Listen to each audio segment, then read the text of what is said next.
Saudi அரேபியாவில் ஏவுகணை தாக்குதலில் இந்தியர் பலியான சம்பவம் பெரும் அதிர்ச்சியை ஏற்படுத்தியுள்ளது. சவுதி அரேபியாவின் அல்கர்ஜ் பகுதியில் நடந்த ஏவுகணை தாக்குதல் உலகையே அதிர்ச்சியடைய செய்துள்ளது. நேற்று இரவு சுமார் 8:27 மணியளவில் ஈரான், அமெரிக்கா, இஸ்ரேல் மோதல் தீவிரமடைந்துள்ள நிலையில் ஈரானிய ஏவுகணை ஒன்று ரியாத்திற்கு தெற்கே உள்ள குடியிருப்பு வளாகத்தில் விழுந்து வெடித்தது.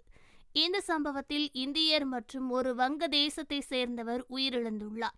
மேலும் 12 பேர் படுகாயமடைந்ததாகவும் அவர்கள் தற்போது மருத்துவமனையில் அனுமதிக்கப்பட்டதாகவும் கூறப்படுகிறது. மத்திய கிழக்கில் போர் தொடங்கி 10 நாட்கள் கடந்த நிலையில் சவுதி அரேபியாவின் பொதுமக்கள் பகுதியில் ஏற்பட்ட முதல் உயிரிழப்பு இதுவாகும் என்பதும் குறிப்பிடத்தக்கது. இதற்கிடையில் சவுதி பாதுகாப்பு அமைச்சகமானது 15 ட்ரோன்களை இடைமறித்து அழித்ததாகவும் கூறியுள்ளது. இதற்கிடையில் குவைட் சர்வதேச விமான நிலையத்தில் எரிபொருள் தொட்டியில் மீது தாக்குதல் நடத்தப்பட்டதாகவும் பஹ்ரைனில் உள்ள நீர் உப்பு நீக்கும் ஆலை சேதமடைந்ததாகவும் அதிகாரிகள் கூறியுள்ளார்கள். பிப்ரவரி 28 அன்று அமெரிக்காவும் இஸ்ரேலும் ஈரான் மீது போரை தொடங்கியதிலிருந்து குறைந்தது 1200க்கும் மேற்பட்ட பொதுமக்கள் கொல்லப்பட்டதாகவும் சுமார் 10,000 பேர் வரை படுகாயமடைந்ததாக ஈரானின் சுகாதார அமைச்சகம் நேற்று அறிவித்துள்ளது.